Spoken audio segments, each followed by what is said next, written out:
ఈరోజు మనం మాట్లాడుకోబోయేది భారత్లోని అణు రియాక్టర్ల గురించి.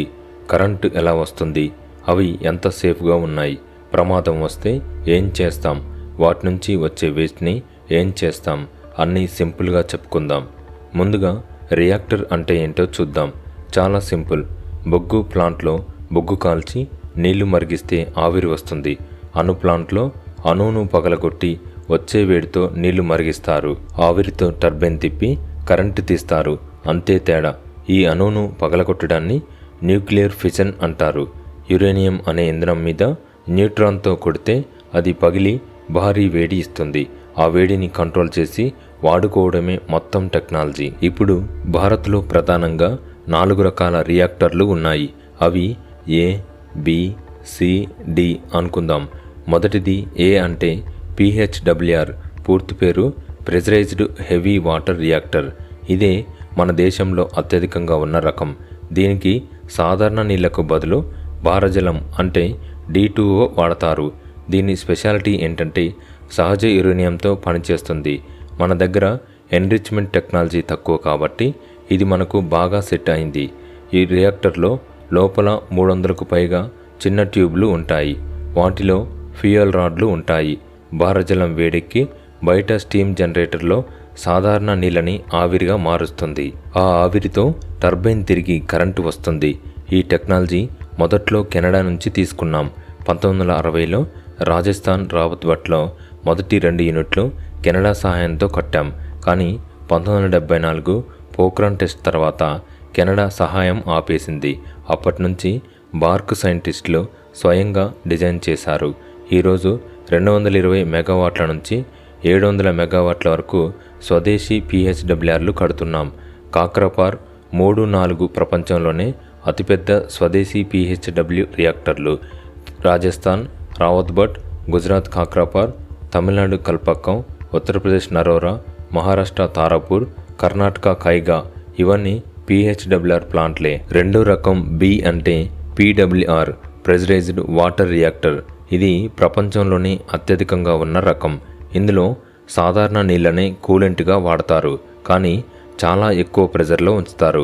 అందుకే 330 డిగ్రీల వద్ద కూడా నీళ్లు మరగవు. ఆ వేడి నీళ్ల స్టీమ్ జనరేటర్లో ఇంకో సెట్ నీళ్ళని మరిగించి ఆవిరి ఇస్తాయి. ఈ టెక్నాలజీ మనం రష్యా, ఫ్రాన్స్ నుంచి తీసుకున్నాం. తమిళనాడులోని కోడంకులం రష్యా VVER టెక్నాలజీతో కట్టింది. ఇక్కడ 1000 మెగావాట్ల చొప్పున 2 యూనిట్లు ఆపరేషన్లో ఉన్నాయి. ఇంకో 4 నిర్మాణంలో ఉన్నాయి. మహారాష్ట్ర జైతాపూర్లో ఫ్రాన్స్ EPR టెక్నాలజీతో 1650 మెగా రియాక్టర్లు ప్లాన్ చేశాం. పెద్ద సామర్థ్యం కావాలంటే ఈ PWRలే బెస్ట్. మూడో రకం సి అంటే BWR, బాయిలింగ్ వాటర్ రియాక్టర్. ఇందులో రియాక్టర్ లోపలే నీళ్లు మరిగి నేరుగా ఆవిరి అవుతుంది. మధ్యలో స్టీమ్ జనరేటర్ ఉండదు. ఈ టెక్నాలజీ అమెరికా GE కంపెనీ నుంచి తీసుకున్నాం. మహారాష్ట్ర తారాపూర్లో 1969లో మొదటి 2 ప్లాంట్లు ఇవే భారత్లో మొదటి వాణిజ్య అణు ప్లాంట్లు. కానీ ఇప్పుడు ఈ టెక్నాలజీ పాతది. కొత్తగా BWRలు కట్టడం లేదు. నాలుగో రకం డి అంటే FBR, ఫాస్ట్ బ్రీడర్ రియాక్టర్. ఇది భారత్కు గర్వకారణం. 100% స్వదేశీ టెక్నాలజీ. దీనిలో నీళ్లు వాడరు. ద్రవ సోడియంతో చల్లబరుస్తారు. న్యూట్రాన్లను స్లో చేయరు. ఫాస్ట్ న్యూట్రాన్లతోటే పనిచేస్తుంది. దీని మ్యాజిక్ ఏంటంటే ఇంధనాన్ని పెంచుతుంది. 1 కిలో ఇంధనం కాల్చితే 1.2 కిలోల కొత్త ఇంధనం తయారు చేస్తుంది. PHWR నుంచి వచ్చే ప్లూటోనియంని ఇందులో వాడతారు. తమిళనాడు కల్పక్కంలో 500 మెగావాట్ల PFBR ఇప్పుడు ట్రయల్ రన్లో ఉంది. ఇది పూర్తయితే భారత్ 2వ దశ అణు కార్యక్రమంలోకి ఎంటర్ అయినట్టే. ఇప్పుడు అసలు భారత్లో ఈ అణు ప్రయాణం ఎలా మొదలైందో చూద్దాం. స్వాతంత్రం వచ్చిన 2 నెలలకే అంటే 1948 ఆగస్టు 10న డాక్టర్ హోమీ జహంగీర్ బాబా అణుశక్తి కమిషన్ను ఏర్పాటు చేశారు. ఆయనే భారత అణు కార్యక్రమానికి పితామహుడు. మన దగ్గర యురేనియం తక్కువ, థోరియం ఎక్కువ కాబట్టి 3 దశల ప్లాన్ వేశారు. మొదట PHWRతో కరెంటు తీసి ప్లూటోనియంను తయారు చేయడం. రెండోది ఆ ప్లూటోనియంతో FBRని నడపడం. మూడోది థోరియంతో కరెంటు తయారు చేయడం. 1948 నుంచి 1969 వరకు 21 సంవత్సరాల కృషి తర్వాత తారాపూర్ నుంచి మొదటి కరెంటు వచ్చింది. 1973లో రావత్ భట్లో మొదటి స్వదేశీ PHWR వచ్చింది. సరే, ఇవన్నీ బాగానే ఉన్నాయి, కానీ ప్రమాదాలు జరుగుతాయా? ప్రపంచంలో 70 సంవత్సరాల్లో 440 పైగా రియాక్టర్లు నడిచాయి. వాటిలో పెద్ద ప్రమాదాలు 3 మాత్రమే. 1986లో జరిగిన చెర్నోబిల్ ప్రమాదం. అక్కడ రియాక్టర్ డిజైన్ లోపలనే లోపం ఉంది.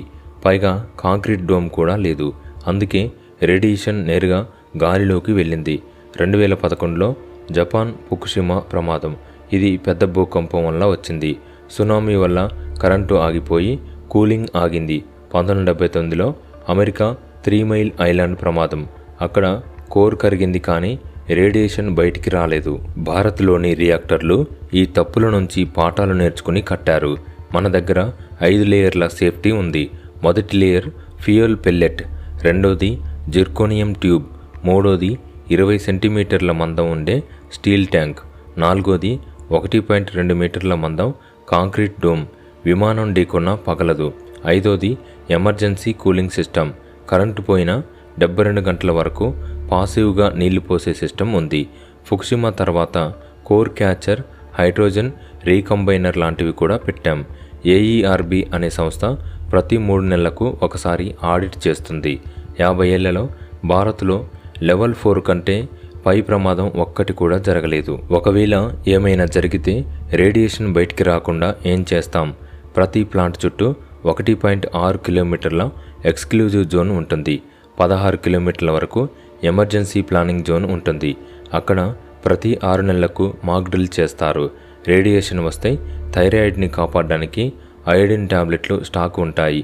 ప్లాంట్ గేట్ దగ్గర ఉండే వ్యక్తికి సంవత్సరానికి వచ్చే రేడియేషన్ ఒక ఛాతీ ఎక్స్రేలో 100 వంతు కూడా ఉండదు. ఇప్పుడు అందరికీ ఉండే అసలైన ప్రశ్న, ఈ ప్లాంట్ల నుంచి వచ్చే వేస్ట్ అంతా ఏం చేస్తామని. దీన్ని 3 రకాలుగా విభజించారు.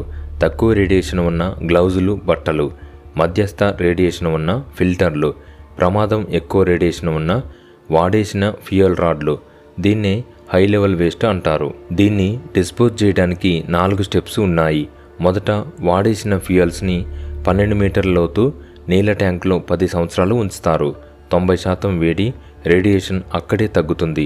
తర్వాత దాన్ని రీప్రాసెసింగ్ ప్లాంట్కి తీసుకెళ్తారు. తారాపూర్, కల్పక్కంలో ఇవి ఉన్నాయి.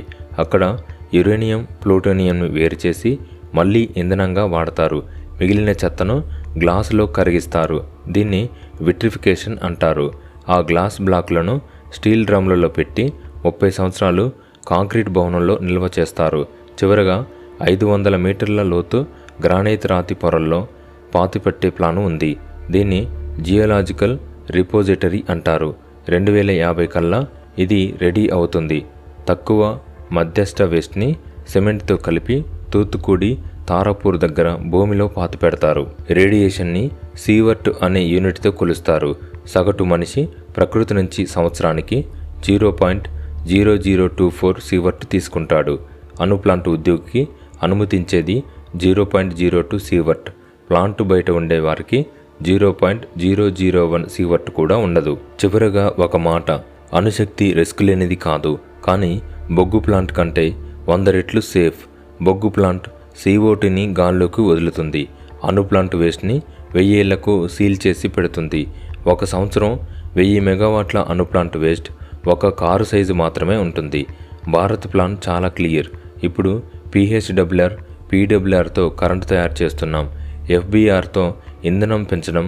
రేపు థోరియంతో 100 సంవత్సరాలకు సరిపడా శక్తి తయారు చేసుకుంటాం. ఇది డాక్టర్ బాబా కళ. 1948లో మొదలైన ఆ కళ ఈరోజు 24 రియాక్టర్లుగా మారింది. సైన్స్ని సరిగ్గా వాడితే అది దేశానికి వెలుగు ఇస్తుంది. అదే అణుశక్తి కార్యక్రమం. జై హింద్.